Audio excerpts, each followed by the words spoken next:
Hi hello welcome back to my channel. ಒಲ್ಲದ ಬಂದ ಭಾಗ 73. ಮಾಯಾಳ ಭವ್ಯವಾದ ಕಾಪರ್ ಫ್ಯಾಕ್ಟರಿಯ ಗೇಟ್ ಮುಂದೆ ವಿಕ್ರಮ್ ಕಾರ್ ಬಂದು ನಿಂತಿತು. ಅವನ ಕಣ್ಣುಗಳು ಕೆಂಪಾಗಿದ್ದವು, ಮುಖ ಗಂಭೀರವಾಗಿತ್ತು. ತನಗೆ ಅಪಘಾತ ಮಾಡಿಸಿದ್ದು ಮಾಯಾ ಗ್ರೂಪ್ನ ಜನರೇ ಎಂಬುದು ಅವನಿಗೆ ತಿಳಿದಿತ್ತು.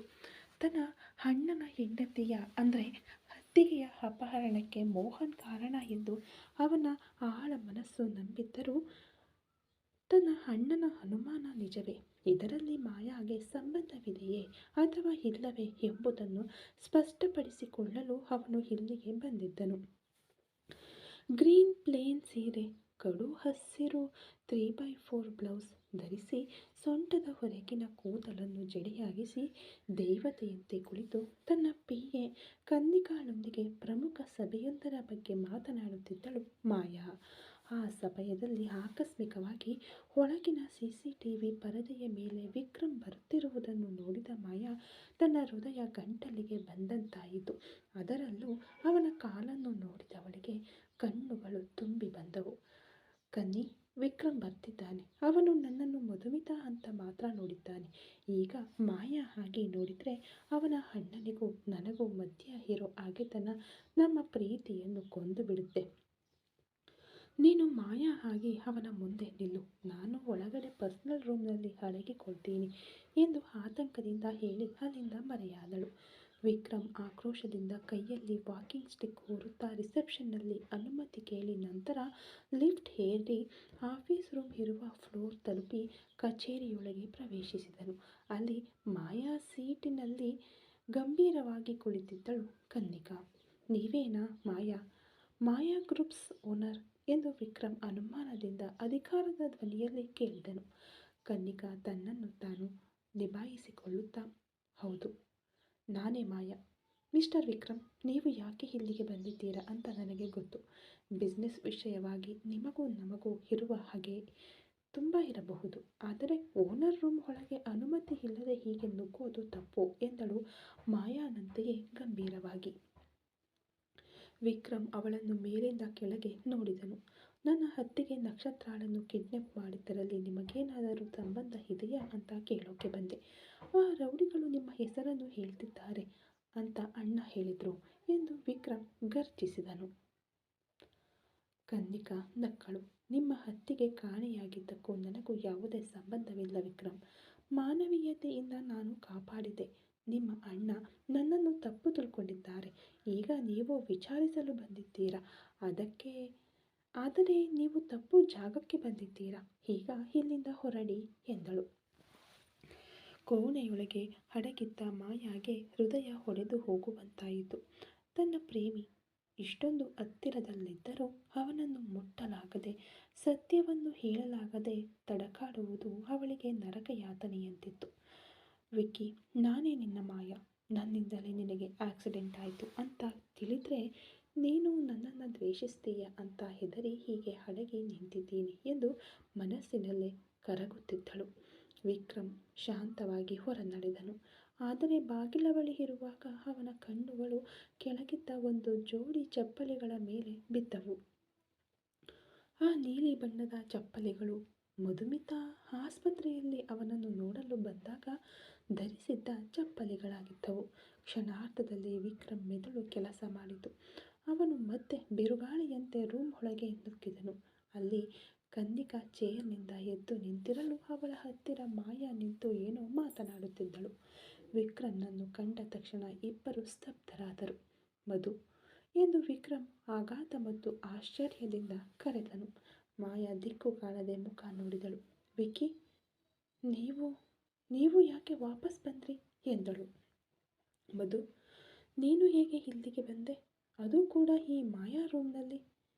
ಹಾಗಾದರೆ ನಾನು ಬಂದಿದ್ದು ತಿಳಿದು ನೀನು ಅಡಗಿಕೊಂಡಿದ್ದಾ ಎಂದು ಕೇಳುತ್ತಾ ವಿಕ್ರಮ್ ಅವಳ ಹತ್ತಿರ ಬಂದು ಅವಳ ಕೈಯನ್ನು ಗಟ್ಟಿಯಾಗಿ ಹಿಡಿದುಕೊಂಡನು.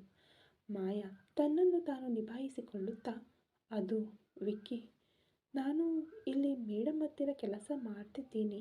ಅದಕ್ಕೆ ಇಲ್ಲಿ ನಿಂತಿದ್ದೀನಿ. ನಿಮ್ಮನ್ನು ನೋಡಲು ಇಷ್ಟವಿಲ್ಲದೆ ಅಡಗಿಕೊಂಡೆ ಎಂದು ಸುಳ್ಳು ಹೇಳಿದಳು. ಕೆಲಸ ಮಾಡ್ತಿದ್ದೀಯಾ? ಆದರೆ ನಿನ್ನ ಮೇಲೆ ನನಗೆ ಅನುಮಾನ ಇದೆ ಮಧು. ಈ ಮಾಯಾ ಮೇಲೆಯೇ ಅನುಮಾನ ಇದೆ ಅಂತ ಅಂತ ಅಣ್ಣ ಹೇಳ್ತಿದ್ದಾರೆ. ನೀನು ಮಾಯಾಳಿಗೆ ಅಷ್ಟೊಂದು ಆಪ್ತಳ? ಹಾಗಾದರೆ ಇವಳಿಂದಲೇನಾ ನನಗೆ ಬೇಡ ಅಂತ ಹೇಳಿತು ಎಂದು ಅವಳ ಕೈಯನ್ನು ಮತ್ತಷ್ಟು ಗಟ್ಟಿಯಾಗಿ ಹಿಡಿದು ಅವಳ ಕಣ್ಣುಗಳನ್ನು ತೀಕ್ಷ್ಣವಾಗಿ ನೋಡಿದನು. ಮಾಯಾ ಕಣ್ಣುಗಳಲ್ಲಿ ನೀರು ತುಂಬಿ ಬಂತು. ವಿಕ್ರಮ್ನ ಪ್ರೀತಿ ಮತ್ತು ಅವನ ಪ್ರಾಮಾಣಿಕತೆ ಅವಳನ್ನು ತಲ್ಲಣಗೊಳಿಸಿತು. ವಿಕ್ಕಿ, ನಾನು ನಿಮ್ಮ ಹತ್ತಿರ ತುಂಬ ಮಾತನಾಡಬೇಕು. ಪ್ಲೀಸ್ ಈಗ ಹೋಗಿ. ನಾನು ಸಂಜೆ ದೇವಸ್ಥಾನಕ್ಕೆ ಬರ್ತೀನಿ, ಅಲ್ಲಿ ಮಾತನಾಡೋಣ ಎಂದು ಮಾಯಾ ಹೇಳಿದಳು. ಇಲ್ಲ ಮಧು, ನನಗೆ ಅಷ್ಟೊಂದು ತಾಳ್ಮೆ ಇಲ್ಲ. ಈಗಲೇ ಇಲ್ಲಿಂದ ಹೊರಡೋಣ ಎಂದು ಅವಳ ಕೈಯನ್ನು ಹಿಡಿದು ಹೊರಗೆ ಎಳೆದುಕೊಂಡು ಹೋದನು ವಿಕ್ರಮ್. ಹಿಂದೆ ನಿಂತಿದ್ದ ಕನ್ನಿಕಾ, ಅಯ್ಯೋ ಮೇಡಮ್ ಸಿಕ್ಕಿಬಿದ್ದರು.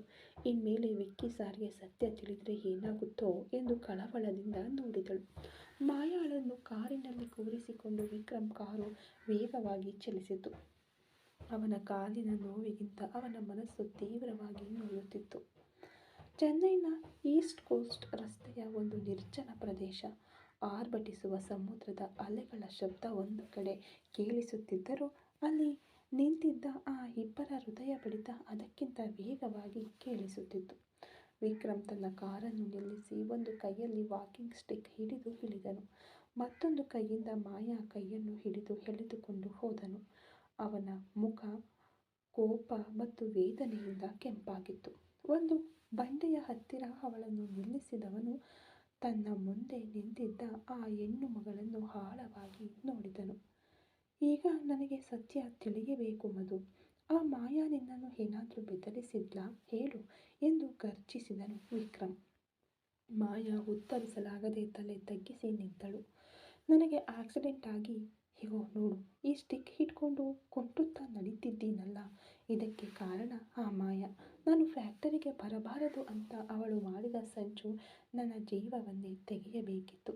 ಆದರೆ ಆ ದೇವರು ಸ್ವಲ್ಪ ಕರುಣೆ ತೋರಿಸಿ ನನ್ನ ಕಾಲಿಗೆ ಮಾತ್ರ ಗಾಯ ಕೊಟ್ಟು ಯಾವಾಗಲೂ ಅಷ್ಟು ಸಂತೋಷವಾಗಿ ಓಡಾಡಿಕೊಂಡಿದ್ದವನು ಇವತ್ತು ಹೀಗೆ ಕುಂಟನ ಥರ ನಡೀತಿದ್ದೀನಿ ಅಂದರೆ ಅದಕ್ಕೆ ಕಾರಣ ಅವಳು ಅಂದ.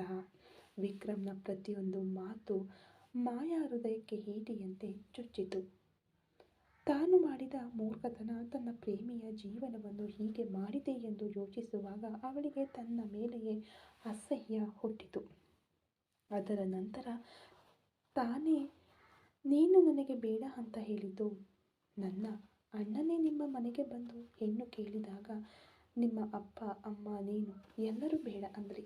ಇಷ್ಟು ದಿನ ನಿನಗೆ ಏಕೋ ಏನು ಕೌಟುಂಬಿಕ ಸಮಸ್ಯೆ ಇದೆ, ಅದಕ್ಕೆ ನನ್ನನ್ನು ಅವಾಯ್ಡ್ ಮಾಡ್ತಿದ್ದೀಯಾ ಅಂದ್ಕೊಂಡಿದ್ದೆ. ಆದರೆ ಯಾವಾಗ ನಿನ್ನನ್ನು ಆ ಮಾಯಾ ಕಂಪನಿಯಲ್ಲಿ ಅವಳ PA ಆಗಿ ನೋಡಿದ್ನೋ ಅದೇ ಕ್ಷಣ ನನಗೆ ದೊಡ್ಡ ಅನುಮಾನ ಬಂತು. ಸತ್ಯ ಹೇಳು, ಆ ಮಾಯಾ ನಿನ್ನನ್ನು ಬೆದರಿಸಿದ್ಲಾ? ಹೇಳು ಮಧು ಅಂದಾಗ ಮಾಯಾಗೆ ಅಳು ತಡೆಯಲಾಗಲಿಲ್ಲ. ವಿಕ್ಕಿ, ನಿನ್ನನ್ನು ಬೆದರಿಸಿದ ಆ ಮಾಯಾ ನಾನೇ ಕಣೋ ಎಂದು ಸತ್ಯವನ್ನು ಹೇಳಲು ಅವಳ ನಾಲಿಗೆ ತವಕಿಸಿತು. ಆದರೆ ಹೇಳಿದರೆ ಮುಂದಿನ ಕ್ಷಣವೇ ಈ ಸಂಬಂಧ ಕರಗಿ ಹೋಗುತ್ತದೆ ಎಂಬುದು ಅವಳಿಗೆ ತಿಳಿದಿತ್ತು. ಮಾಯಾ ಎಂಬ ಹೆಸರಿನ ಮೇಲೆ ವಿಕ್ರಮ್ ಹೊಂದಿರುವ ದ್ವೇಷ ಅವಳನ್ನು ಬೆಂಕಿಯಂತೆ ಸುಡುತ್ತಿತ್ತು. ವಿಕ್ಕಿ, ಪ್ಲೀಸ್, ನನ್ನನ್ನು ಯಾರೂ ಬೆದರಿಸಿಲ್ಲ. ಇಲ್ಲಿ ನೋಡಿ, ನಿಮ್ಮ ಕುಟುಂಬಕ್ಕೆ ಸೊಸೆಯಾಗಿ ಬರೋ ಯೋಗ್ಯತೆ ನನಗಿಲ್ಲ. ಹೇಗೆ ಹೇಳೋದು ಅಂತ ತಿಳಿಯುತ್ತಿಲ್ಲ. ಆದರೆ ಒಂದು ವಿಷಯ ಸತ್ಯ, ಖಂಡಿತ ನಮ್ಮ ಮದುವೆ ನಡೆಯಲ್ಲ. ಹಾಗಂತ ನಿಮ್ಮನ್ನು ಬಿಟ್ಟು ಕೊಡೋ ಮನಸ್ಸು ಕೂಡ ನನಗಿಲ್ಲ ಎಂದು ಬಿಕ್ಕಿ ಬಿಕ್ಕಿ ಹತ್ತಳು. ಆ ಮಾಯಾ ನನ್ನನ್ನು ಬೆದರಿಸಿಲ್ಲ ವಿಕ್ಕಿ. ಇನ್ನೂ ಹೇಳಬೇಕಂದ್ರೆ ಈಗ ನೀವು ನನ್ನನ್ನು ಹೀಗೆ ಹೇಳ್ಕೊಂಡು ಬಂದಿದ್ದರಿಂದಲೇ ನಮ್ಮ ಮಧ್ಯೆ ಲವ್ ಇರೋ ವಿಷಯ ಅವಳಿಗೆ ತಿಳಿದಿರುತ್ತೆ. ಆಮೇಲೆ ನನಗೆ ಮದುವೆ ನಿಶ್ಚಯ ಆಗಿರೋದು ನಿಜ. ಅದಕ್ಕೆ ನನ್ನ ಫ್ಯಾಮಿಲಿ ನನ್ನನ್ನು ನಿಮಗೆ ಕೊಡಲು ನಿರಾಕರಿಸಿದ್ದು. ನಿಮ್ಮ ತರಹದ ದೊಡ್ಡ ಕುಟುಂಬಕ್ಕೆ ಬಂದು ನನ್ನಿಂದ ಗೌರವವಾಗಿ ಬಾಳಲು ಸಾಧ್ಯನಾ ಅಂತ ಗೊತ್ತಿಲ್ಲ. ನೀವು ನಿಮ್ಮ ಅಣ್ಣನ ಮಾತು ಮೀರೋದಿಲ್ಲ. ನಾಳೆ ಒಂದು ಸಣ್ಣ ಸಮಸ್ಯೆ ಬಂದರೂ ನಿಮ್ಮ ಅಣ್ಣ ನನ್ನನ್ನು ಮನೆ ಬಿಟ್ಟು ಹೋಗು ಅಂದರೆ ನೀವು ಸುಮ್ಮನೆ ನಿಂತಿರ್ತೀರಾ? ಹಾಗಿರುವಾಗ ಯಾವ ನಂಬಿಕೆ ಮೇಲೆ ನಾನು ಬರಲಿ ಎಂದು ಹಂಬಲದಿಂದ ಕೇಳಿದಳು ಮಾಯಾ. ವಿಕ್ರಮ್ ಮುಖ ತಕ್ಷಣ ಬದಲಾಯಿತು. ತನ್ನ ಒಂದು ಕೈಯಿಂದ ಮಾಯಾ 2 ಕೆನ್ನೆಗಳನ್ನು ಗಟ್ಟಿಯಾಗಿ ಹಿಡಿದು ತನ್ನ ಕಣ್ಣುಗಳನ್ನು ನೋಡುವಂತೆ ಅವಳ ಮುಖವನ್ನು ಎತ್ತಿದನು. ಆ ಹಿಡಿತದಲ್ಲಿ ನೋವಿದ್ದರೂ ಒಂದು ಆಳವಾದ ಅಧಿಕಾರವಿತ್ತು. ನನ್ನನ್ನು ನೋಡಿದರೆ ನಿನಗೆ ಹೇಗೆ ಅನ್ನಿಸುತ್ತೆ? ಅಣ್ಣನ ಮಾತು ಕೇಳ್ತೀನಿ, ಫ್ಯಾಮಿಲಿಗೆ ಗೌರವ ಕೊಡ್ತೀನಿ. ಅದಕ್ಕೋಸ್ಕರ ನಂಬಿ ಬಂದ ಹೆಣ್ಣನ್ನು ಕೈ ಬಿಡೋವಷ್ಟು ನಾನೇನು ಹೇಡಿಯಲ್ಲ. ಒಂದು ವಿಷಯ ಸ್ಪಷ್ಟವಾಗಿ ಅರ್ಥ ಮಾಡ್ಕೊ. ಒಂದೇ ದಿನ ನಿನ್ನನ್ನು ನೋಡಿದ್ದು, ಆದರೆ ನನ್ನ ಮನಸ್ಸಿನಲ್ಲಿ ನೀನು ಆಳವಾಗಿ ಉಳಿದು ಬಿಟ್ಟಿದ್ದೀಯ. ನೀನಿಲ್ಲದ ಜೀವನವನ್ನು ನನಗೊಪ್ಪಲು ಸಾಧ್ಯವಿಲ್ಲ. ನಿನ್ನನ್ನು ಮನಸ್ಸಿನಲ್ಲಿಟ್ಟುಕೊಂಡು ಇನ್ನೊಂದು ಹೆಣ್ಣನ್ನು ಮದುವೆಯಾಗಬೇಕಾದ ಕಷ್ಟದ ಪರಿಸ್ಥಿತಿಯಲ್ಲಿ ನಾನಿದ್ದೀನಿ ಮಧು. ನೀನು ಸರಿ ಅನ್ನು. ನನ್ನ ಅಣ್ಣನೇ ನಿನ್ನನ್ನು ನನಗೆ ಮದುವೆ ಮಾಡಿಸಿಕೊಡ್ತಾರೆ. ನಮ್ಮ ಮಧ್ಯೆ ಯಾವುದೇ ಸಮಸ್ಯೆ ಬಂದರೂ ಅದನ್ನು ಅವರೇ ಸಾಲ್ವ್ ಮಾಡ್ತಾರೆ.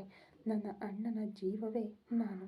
ನನಗಾಗಿ ಅವರು ಏನು ಬೇಕಾದರೂ ಮಾಡ್ತಾರೆ. ಹಾಗಿರುವಾಗ ಅವರು ಹೇಗೆ ನಿನ್ನನ್ನು ಮನೆ ಬಿಟ್ಟು ಹೋಗು ಅಂತಾರೆ ಅನ್ನುತ್ತಾ ವಿಕ್ರಮ್ ಮಾತು ಮುಂದುವರೆಸಿದನು. ಅವನ ಧ್ವನಿಯಲ್ಲಿ ಮಾಯಾ ಮೇಲಿನ ದ್ವೇಷದ ಬೆಂಕಿ ಉರಿಯುತ್ತಿತ್ತು. ನನ್ನ ಅಣ್ಣ ತುಂಬ ಒಳ್ಳೆಯವರು, ಆದರೆ ಆ ಮಾಯಾಳಿಂದಲೇ ಈಗ ಅವರಿಗೆ ನೆಮ್ಮದಿ ಇಲ್ಲದಂತಾಗಿದೆ. ಈ ಕಿಡ್ನಾಪ್ನಲ್ಲಿ ಅವಳಿಗೆ ಸಂಬಂಧವಿಲ್ಲ ಅಂತ ನನಗೂ ಅನ್ನಿಸುತ್ತೆ. ಆದರೆ ಅವಳು ನನಗೆ ಆಕ್ಸಿಡೆಂಟ್ ಮಾಡಿಸಿದ್ದು ಎಷ್ಟು ದೊಡ್ಡ ದ್ರೋಹ. ಒಂದು ಹೆಣ್ಣು ಹೆಣ್ಣಿನ ಥರ ಇರಬೇಕು ಮಧು.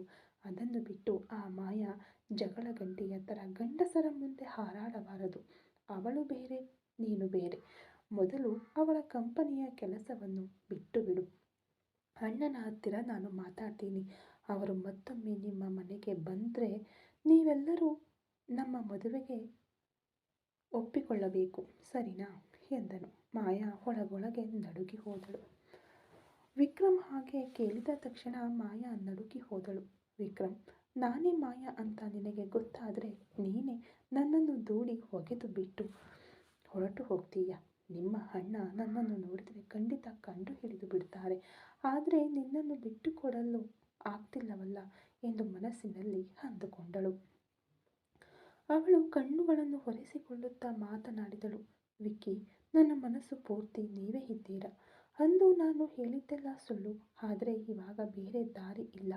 ನಿಶ್ಚಯ ಆಗಿರೋ ಮದುವೆ ನಡೆಯದಿದ್ದರೆ ನಮ್ಮಪ್ಪ ಸತ್ತು ಹೋಗ್ತೀನಿ ಅಂತ ಹೇಳ್ತಿದ್ದಾರೆ. ನೀವು ಬೇರೆ ಒಂದು ಹುಡುಗಿಯನ್ನು ಮದುವೆ ಆಗಲು ಹೋಗ್ತಿದ್ದೀರಾ. ಈ ಜನ್ಮದಲ್ಲಿ ನಾವು ಜೊತೆಯಾಗಿ ಬಾಳಲು ಅವಕಾಶ ಇಲ್ಲ ಎಂದು ನಿಲ್ಲಿಸಿದವಳು ತನ್ನ ಕಣ್ಣೀರನ್ನು ಒರೆಸಿಕೊಳ್ಳುತ್ತಲೇ, ಒಂದು ವೇಳೆ ಮುಂದಿನ ಜನ್ಮ ಅಂತ ಒಂದಿದ್ರೆ ಆವಾಗ ಒಂದಾಗಬಹುದು.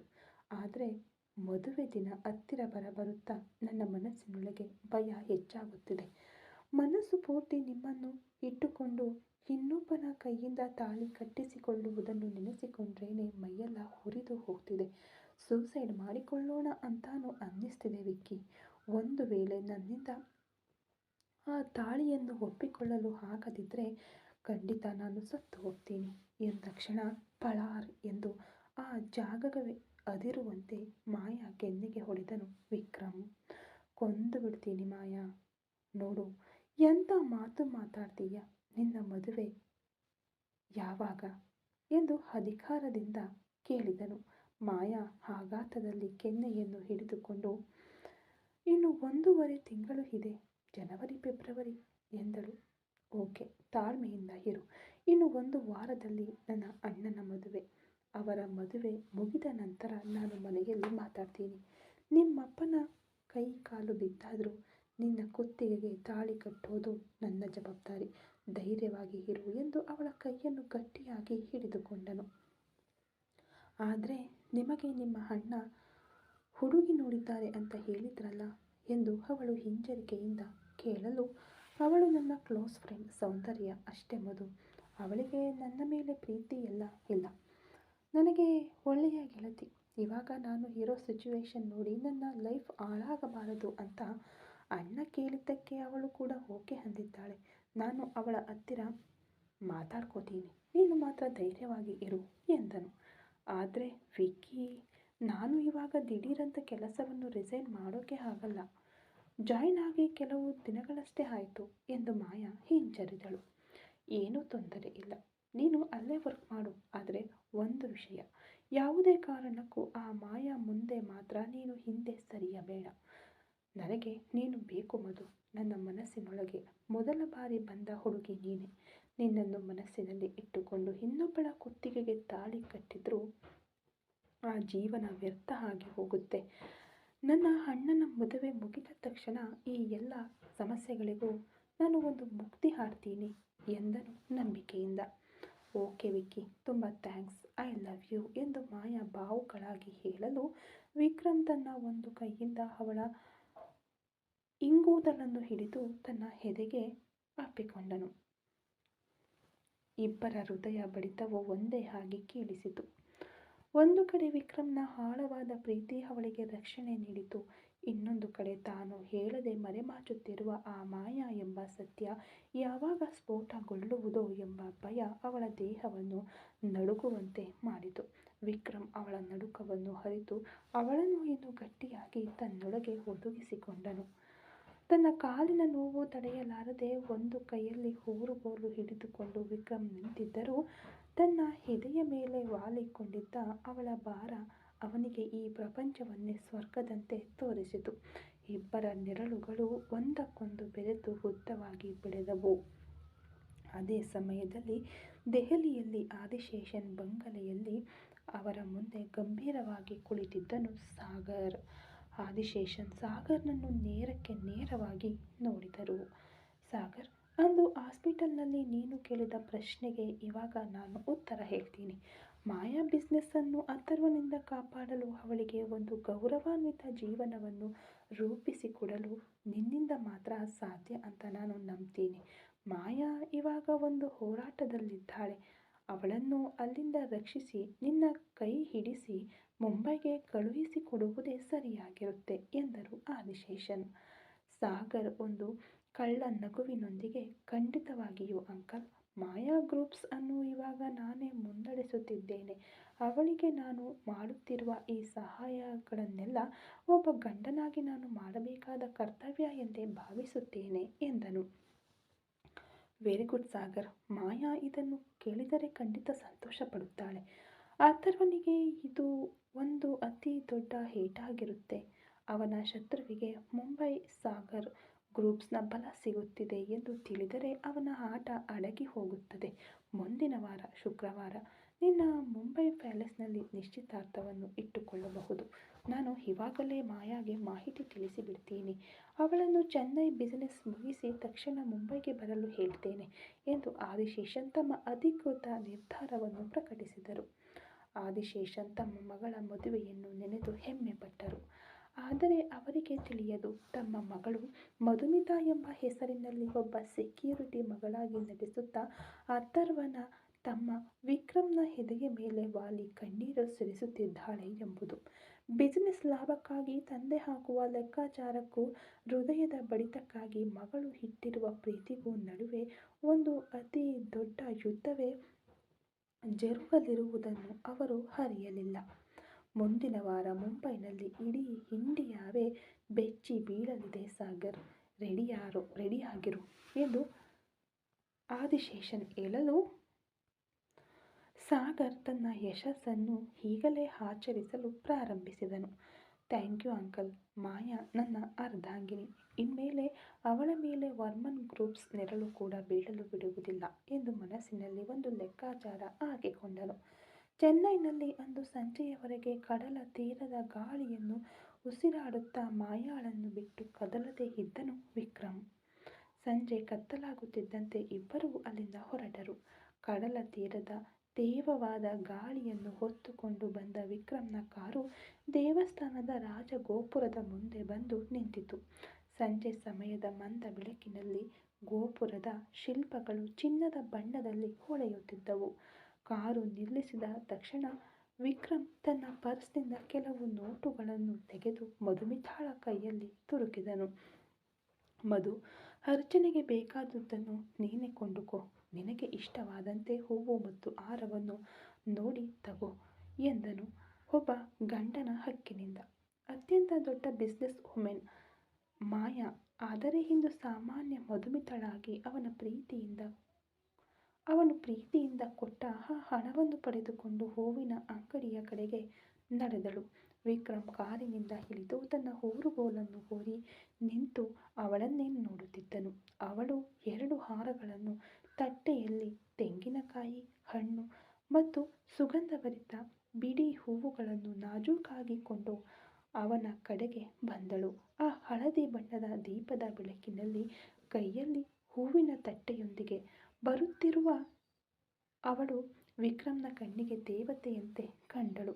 ಇಬ್ಬರೂ ಮೆಲ್ಲನೆ ದೇವಸ್ಥಾನದ ಪ್ರದಕ್ಷಿಣೆ ಹಾದಿಯೊಳಗೆ ಪ್ರವೇಶಿಸಿದರು. ಅಲೆಯಲೆಯಾಗಿ ಹರಡಿದ ಕರ್ಪೂರದ ಸುವಾಸನೆಯು, ವಿಭೂತಿಯ ಪರಿಮಳವು ಅವರ ಮನಸ್ಸನ್ನು ಒಂದು ಶಾಂತಿಯಲ್ಲಿ ಮುಳುಗಿಸಿತು. ಮೂಲ ದೇವರ ಸನ್ನಿಧಿಯ ಮುಂದೆ ಇಬ್ಬರೂ ಜೊತೆಯಾಗಿ ನಿಂತರು. ಅರ್ಚಕರು ತಟ್ಟೆಯನ್ನು ಈಸ್ಕೊಂಡು ಅರ್ಚನೆ ಮಾಡಲು ಪ್ರಾರಂಭಿಸಿದರು. ಅವರು ಮಧುಮಿತಾಳ ಮುಖವನ್ನು ನೋಡಿದ ತಕ್ಷಣ ಒಂದು ಕ್ಷಣ ದಿಗ್ಭ್ರಮೆಗೊಂಡರು. ಆದಿಶೇಷನ್ ಮಗಳಾಗಿ ಅವಳು ಅವರಿಗೆ ಗುರುತು ಸಿಕ್ಕಿತು. ಅವರು ಏನೋ ಹೇಳಲು ಬಾಯಿ ತೆರೆದರು. ಅರ್ಚಕರು, ಅಮ್ಮ, ನೀವು ಆ ಮಾಯಾ ಅಂದಾಗ ತಕ್ಷಣ ಕಣ್ಣುಗಳಿಂದ ಲಘುವಾಗಿ ಸನ್ನೆ ಮಾಡಿ ತುಟಿಯ ಮೇಲೆ ಬೆರಳಿಟ್ಟು ಅವರನ್ನು ಮೌನವಾಗಿರಲು ವಿನಂತಿಸಿದಳು. ವಿಕ್ರಮ್ ಏನನ್ನೂ ಗಮನಿಸದವನಂತೆ ದೇವರನ್ನು ನೋಡುತ್ತಾ ಕಣ್ಣು ಮುಚ್ಚಿ ನಿಂತಿದ್ದನು. ಅರ್ಚಕರು ಪರಿಸ್ಥಿತಿಯನ್ನು ನಿಭಾಯಿಸುತ್ತಾ, ಏನಪ್ಪ, ಇವರು ನಿಮಗೆ ನೋಡಿರುವ ಹುಡುಗಿನ ತುಂಬ ಲಕ್ಷಣವಾಗಿದ್ದಾರೆ ಎಂದು ಮಾತನ್ನು ಬದಲಾಯಿಸಿದರು. ವಿಕ್ರಮ್ ಮುಗುಳ್ನಗೆಯೊಂದಿಗೆ, ಹೌದು, ಇವಳ ಹೆಸರು ಮಧುಮಿತಾ. ನಮಗೆ ಶೀಘ್ರದಲ್ಲೇ ಮದುವೆ ನಡೆಯಲಿದೆ. ಅದಕ್ಕಾಗಿಯೇ ಬೇಡಿಕೊಳ್ಳಲು ಬಂದೆವು ಎಂದನು. ಅರ್ಚಕರು ಆಶ್ಚರ್ಯದಿಂದ ಮಾಯಾಳನ್ನು ನೋಡಲು ಅವಳು ಮೆಲ್ಲನೆ ಕಣ್ಣು ಮಿಟುಕಿಸಿ ಅವರನ್ನು ಸುಮ್ಮನಿರಿಸಿದಳು. ಅದರ ನಂತರ ಪೂಜೆ ನಡೆಯಿತು. ವಿಕ್ರಮ್ ತುಂಬಿದ ಮನಸ್ಸಿನಿಂದ ದೇವರನ್ನು ನೋಡಿದನು. ಮಾಯಾ ಅಪರಾಧ ಪ್ರಜ್ಞೆಯಿಂದ ದೇವರ ಬಳಿ ಕ್ಷಮೆ ಕೇಳಿ ರಹಸ್ಯವನ್ನು ಕಾಪಾಡಲು ಬೇಡಿಕೊಂಡಳು. ಅರ್ಚಕರು ವಿಭೂತಿಯನ್ನು, ಅರ್ಚನೆಯ ಹಾರವನ್ನು ನೀಡಿ ಅವರನ್ನು ಹರಸಿ ಕಳುಹಿಸಿದರು. ಮುಂದೆ ಅವರು ಅಮ್ಮನವರ ಸನ್ನಿಧಿಗೆ ಹೋದರು. ಅಲ್ಲಿ ಹೊಳೆಯುವ ದೀಪಗಳ ನಡುವೆ ಅಮ್ಮನವರು ಕರುಣೆಯಿಂದ ದರ್ಶನ ನೀಡುತ್ತಿದ್ದರು. ತಟ್ಟೆಯಲ್ಲಿದ್ದ ಕುಂಕುಮವನ್ನು ವಿಕ್ರಮ್ ತನ್ನ ಬಲಗೈ ಬೆರಳಿನಿಂದ ಮುಟ್ಟಿದನು. ಮೌನವಾಗಿ ಮಾಯಾ ಬಳಿ ಸರಿದನು. ಅವಳ ಕೈಗಳನ್ನು ಹಿಡಿದುಕೊಳ್ಳದೆ ಹಕ್ಕಿನಿಂದ ಅವಳ ಹಣೆ ಮೇಲೆ ಆ ಕೆಂಪು ಕುಂಕುಮವನ್ನು ಇಟ್ಟನು. ಆ ಒಂದು ಕ್ಷಣ ಮಾಯಾ ದೇಹದಲ್ಲಿ ಒಂದು ವಿದ್ಯುತ್ ಸಂಚಾರವಾದಂತಹ ಅನುಭವ. ವಿಕ್ರಮ್ನ ಕಣ್ಣುಗಳು ಅವಳ ಕಣ್ಣುಗಳನ್ನು ತೂರಿದವು. ಅಲ್ಲಿ ವಂಚನೆ ಇರಲಿಲ್ಲ, ಸುಳ್ಳು ಇರಲಿಲ್ಲ, ಕೇವಲ ಪವಿತ್ರವಾದ ಪ್ರೀತಿ ಮಾತ್ರ ಇತ್ತು. ಮಾಯಾ ತನ್ನ ಕೈಗಳನ್ನು ಮುಗಿದು ತಲೆಬಾಗಿ ಆ ಸ್ಪರ್ಶವನ್ನು ತನ್ನ ಆತ್ಮದ ಹೊರಗೆ ಅನುಭವಿಸಿದಳು. ದರ್ಶನ ಮುಗಿದು ಪ್ರದಕ್ಷಿಣೆ ಹಾದಿಯಲ್ಲಿದ್ದ ಒಂದು ಹಳೆಯ ಕಂಬದ ಬಳಿ ಇಬ್ಬರು ಕುಳಿತರು. ವಿಕ್ರಮ್ ಕಂಬಕ್ಕೆ ಹೊರಗಿಕೊಳ್ಳಲು ಮಧುಮಿತಾ ಅವನ ಹೆಗಲಿಗೆ ತೀರ ಹತ್ತಿರವಾಗಿ ಅಂಟಿ ಕುಳಿತಳು. ಸುತ್ತಲೂ ಭಕ್ತರು ಹೋಗಿ ಬರುತ್ತಿದ್ದರು. ಅವರಿಬ್ಬರೊಳಗೆ ಒಂದು ಪ್ರತ್ಯೇಕ ಪ್ರಪಂಚವೇ ಸೃಷ್ಟಿಯಾಯಿತು. ವಿಕ್ರಮ್ ಏನನ್ನೂ ಮಾತನಾಡಲಿಲ್ಲ. ಅವಳ ಕೈಯನ್ನು ಮಾತ್ರ ಗಟ್ಟಿಯಾಗಿ ಹಿಡಿದುಕೊಂಡನು. ಆ ಮೌನದಲ್ಲಿ ನಿನಗೆ ನಾನಿದ್ದೇನೆ ಮಧು ಎಂಬ ಸಂದೇಶ ಅವಳಿಗೆ ಸ್ಪಷ್ಟವಾಗಿ ರವಾನೆಯಾಯಿತು. ಮಾಯಾ ಆ ಕಂಬದ ತಂಪನ್ನು, ವಿಕ್ರಮ್ನ ಕೈಗಳ ಬೆಚ್ಚಗಿನ ಅನುಭವವನ್ನು ಒಟ್ಟಿಗೆ ಅನುಭವಿಸುತ್ತಾ ತನ್ನ ನಕಲಿ ಗುರುತಾದ ಮಧುಮಿತಳಾಗಿಯೇ ಅವನ ಹೃದಯದಲ್ಲಿ ಶಾಶ್ವತವಾಗಿ ನೆಲೆಸಿಬಿಡಬಾರದೆ ಎಂದು ಹಂಬಲಿಸಿದಳು. ದೈವಿಕವಾದ ಆ ವಾತಾವರಣದಲ್ಲಿ ಅವರ ಪ್ರೀತಿ ಯಾವುದೇ ಅಡೆತಡೆ ಇಲ್ಲದೆ ಚಿಗುರೊಡೆಯುತ್ತಿತ್ತು. ರಾತ್ರಿ ಮೆಲ್ಲನೆ ಆವರಿಸತೊಡಗಿತು. ಆ ಗೆಸ್ಟ್ ಹೌಸ್ನ ತೋಟದಲ್ಲಿದ್ದ ಹೂವುಗಳು ಬೀರಿದ ಸುಗಂಧ ಕಿಟಕಿಯ ಮೂಲಕ ಒಳಗೆ ಬಂದು ಆ ಕೋಣೆಯನ್ನು ಒಂದು ಸ್ವರ್ಗವನ್ನಾಗಿ ಮಾರ್ಪಡಿಸಿತ್ತು. ಅಥರ್ವ ನಕ್ಷತ್ರಾಳನ್ನು ನಿಧಾನವಾಗಿ ತಲೆ ದಿಂಬಿಗೆ ಒರಗಿಸಿ ಕುಳ್ಳಿರಿಸಿದನು. ಅವಳ ಮುಖದಲ್ಲಿ ಇನ್ನೂ ಆ ಆಯಾಸದ ಛಾಯೆ ಇತ್ತು. ಆದರೆ ಅಥರ್ವನ ಸಾಮೀಪ್ಯ ಅವಳಿಗೆ ಒಂದು ಹೊಸ ಚೈತನ್ಯವನ್ನು ನೀಡಿತು. ನಕ್ಷತ್ರ ಬೆನ್ನು ನೋವು ಇವಾಗ ಹೇಗಿದೆ ಎಂದು ಕೇಳುತ್ತಲೇ ಅವಳ ಬಳಿ ಕುಳಿತನು ಅಥರ್ವ. ಅವನ ಕೈಗಳು ತಾವಾಗಿಯೇ ಅವಳ ಕೈಗಳನ್ನು ಹುಡುಕಿ ಹೋಗಿ ಜೋಡಿಸಿಕೊಂಡವು. ಈ ಕತೆ ಇನ್ನು ಮುಂದುವರಿಯುವುದು. ಹಾಗೆ ಮೈ ಡಿಯರ್ ವಿಲ್ಲನ್ ಸ್ಟೋರಿ ಬೇಕು ಅಂತ ತುಂಬ ಜನ ಕೇಳ್ತಾ ಇದ್ರಿ. ಆ ಸ್ಟೋರಿ ಮನಸ್ಸಿನ ಮಾರ್ಗ ಚಾನಲ್ನಲ್ಲಿ ಬರ್ತಾ ಇದೆ ಫ್ರೆಂಡ್ಸ್. ನೀವು ಮೈ ಡಿಯರ್ ವಿಲ್ಲನ್ ಬೇಕು ಅಂದರೆ ಆ ಚಾನಲ್ನಲ್ಲಿ ಹೋಗಿ ನೋಡ್ಬೋದು. Thank you so much.